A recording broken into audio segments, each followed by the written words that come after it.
National Weather Service in Raleigh has issued a tornado warning for eastern Harnett County, southwestern Johnston County until 8:15 a.m.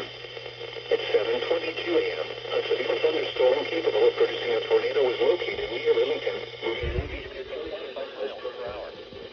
Hazard: tornado. Source: radar indicated rotation. Impact: flying debris will be dangerous to those caught without shelter. Mobile homes will be damaged or destroyed. Damage to roofs, windows, and vehicles will occur. Tree damage is likely. This dangerous storm will be near Lillington around 7:35 a.m. Dunn around 7:50 a.m. Benson around 8 a.m. Other locations impacted by this tornadic thunderstorm include Coates Crossroads, Bowie's Creek, and Irwin. Take cover now.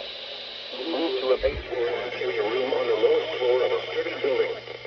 Avoid windows. If you are outdoors, in a mobile home, or in a vehicle, move to the closest substantial shelter and protect yourself from flying debris. Repeating, a tornado warning has been issued until 8:15 a.m. for the following counties: